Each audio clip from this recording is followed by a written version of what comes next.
खारजा महाज पे जो कुछ हो रहा है, पाकिस्तान उस पर कहीं हमें कोई फ़ाल किरदार अदा करता नज़र नहीं आ रहा, इसलिए कि अंदरूनी इंतशार बहुत बढ़ गया है।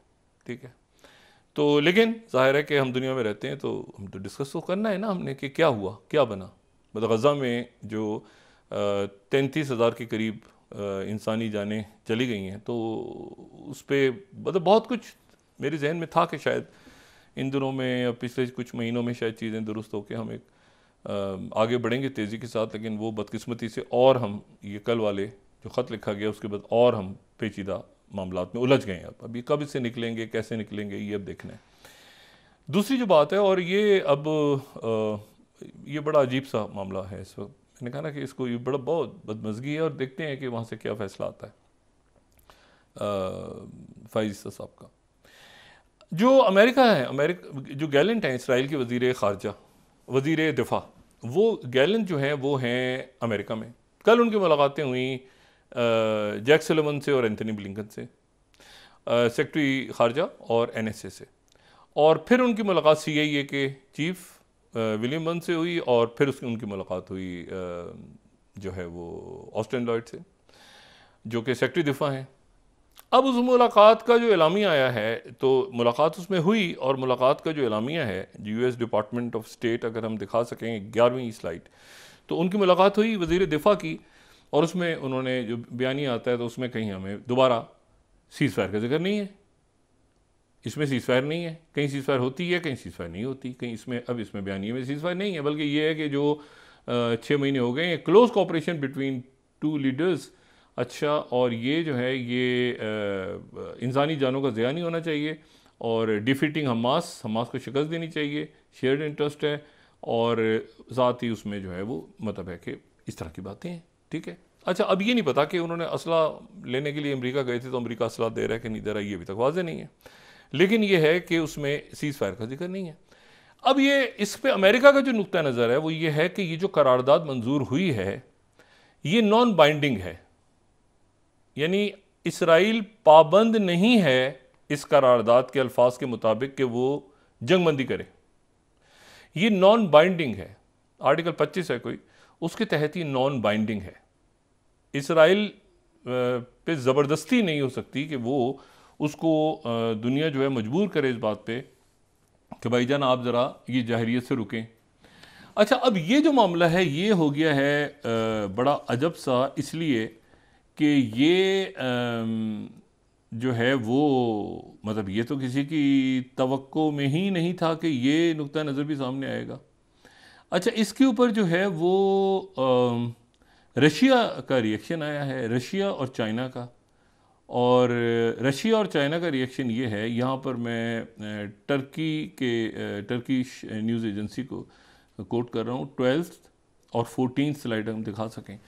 रशिया जो है वो कह रहा है, चाइना भी कह रहा है, जो 14th स्लाइड में चाइना कह रहा है कि UN cease fire resolution binding on Israel, और इसी को मैं कोट कर रहा हूँ 12th। रशिया सेज, चाइना भी कह रहा है और रशिया भी कह रहा है, और फिर मैं उसके बाद अगर 13 स्लाइड में स्पोक्स पर्सन जो हैं उनकी प्रेस कॉन्फ्रेंस को मैं दिखा सकूं, तो उसमें भी उनसे ये सवाल हुआ, इसी न्यूज़ एजेंसी की तरफ से सवाल हुआ चाइना से कि भाई इसमें सवाल ये हुआ कि यूसेट के रेजोल्यूशन इज़ बाइंडिंग, लेकिन अमेरिका के जो परमानेंट नुमाइंदे हैं अक़वाम मुत्तहिदा में वो तो कह रहे हैं कि वोट जो है वो रेजोल्यूशन नॉन बाइंडिंग है, डिस्पाइट द फैक्ट कि ये रेजोल्यूशन है बाइंडिंग आर्टिकल 25 के तहत, वही जो मैं आपसे बात कह रहा हूँ। तो चाइना का क्या कहना है इसके? अमेरिका कह रहा है कि नॉन बाइंडिंग है। नॉन बाइंडिंग से मतलब ये है कि करें तो करें, रोक रहे हैं जंग तो रोकें, नहीं रोकें तो मर्जी है उनकी, यानी जाहिरियत, जुल्म।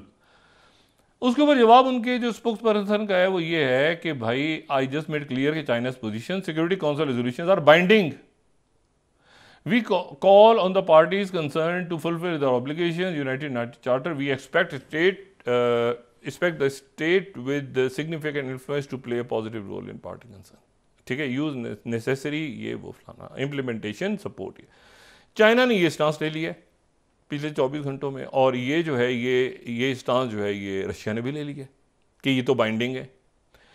अच्छा, अब ये सूरत हाल बनी हुई है कि एक नया महाज खुल गया है। एक तो कल रात को और पिछले 24 घंटे में रफ़ा पे बड़ा शदीद बहुत इसके उस पर जाहिरियत हुई है बहुत ज़्यादा, और वहाँ पे एक स्कूल में ये खान यूनुस के इलाके में और बाकी दीगर इलाकों में एक स्कूल है, वहाँ पर तो बॉम्बिंग हुई, तो वहाँ पर बहुत सारे बच्चे और फैमिलीज़ थीं, वो जानों से चले गए, शहीद हो गए। और इसमें जो है, इसमें दो जगह जो है ना, जो असल मामला है वो है कि हिजबुल्लाह के साथ लड़ाई बढ़ गई है। शुमाल में लड़ाई अब हिजबुल्लाह के साथ बढ़ गई है। अच्छा, हिजबुल्लाह के साथ जो है वो किरियात शमोना के इलाका है। किरियात शमोना जो है ये इसराइल का, बिल्कुल आप समझें कि किरियात शमोना जो है इसराइल का बिल्कुल वो इलाका है जो कि उस जगह से लेबनान के मिलता है जहाँ पर लेबनान और गोलान हाइट्स, जो कि सीरिया, यानी जहाँ लेबनान और सीरिया का बॉर्डर है, वहाँ पे ये किरियात शमोना है।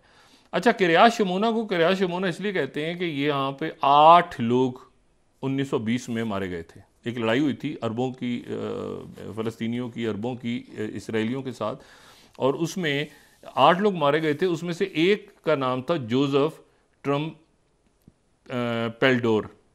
Joseph Trump पेल्डोर।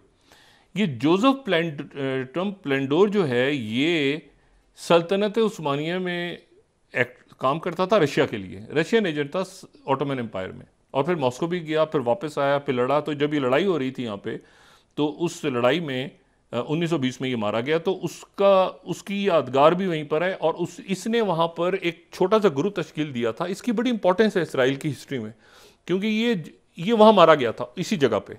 यानी ये जो मैं आपसे कह रहा हूँ ना, किरियात शमोना, क्योंकि इसने फिर एक मुसल्ला ग्रुप तश्कील दिया था जो बाद में इसराइल डिफेंस फोर्सेस जो बनी है फ़ौज, उसकी जो रूट्स हैं वो उस ग्रुप से जाती हैं। ये सेहूनी था, ज़ायनिस्ट था, और ये वो था आदमी जो पहली जंग अज़ीम के बाद इसने ला के वहाँ से यूरोप से यहाँ पे बसाना शुरू कर दिया था मुख्तलिफ यहूदियों को।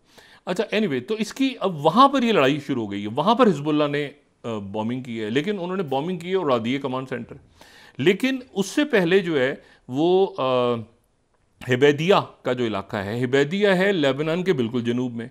रात को इन्होंने वहाँ पे इसराइल ने ड्रोन्स मारे, और उसके नतीजे में वहाँ पे 7 के करीब वहाँ पे शहादतें हो गई, और मुख्तलिफ लोग जानों से चले गए, उसमें बच्चे भी थे, शहरी। वो जवाब में हिजबुल्लाह ने वहाँ से जो है वो इनके जगह पे हिट किया। अच्छा, आप ज़रा वक्फा लें, मैं आपको बताता हूँ। ये जंग चूँकि फैल रही है ना, अब ये फैल रहा है मामला, ये फैल रहा है यूरोप में भी, मशरिक़ वस्ता, अफ्रीका, ये बहर अहमर में। तो ये पाकिस्तान में, जब आप पाकिस्तान की न्यूज़ को या कहीं पर भी देखते हैं कि क्या डिस्कशन हो रहा है पाकिस्तान में, तो आप देखें कि पाकिस्तान में डिस्कशन क्या हो रहा है। यानी इलेक्शंस के बाद तो एक इस्तेकाम आ जाना चाहिए था ना। 5 साल, 2.5 साल चलें, जो 3 साल, चाहे जो भी, उसकी तबई मुद्दत तो एक होती है हमारी हुकूमतों की। लेकिन ये कि ये तो शुरू में अजीब व गरीब सा मामला पैचा पड़ गया है, तो इसको अब कैसे हम निकलते हैं बतौर पाकिस्तानी, सबका नुकसान है ना। ठीक है ना, हाथियों की लड़ाई में हम तो घास हैं, अवाम तो घास है, कुचली घास अवाम जाएगी, हाथियों की लड़ाई हो रही हो।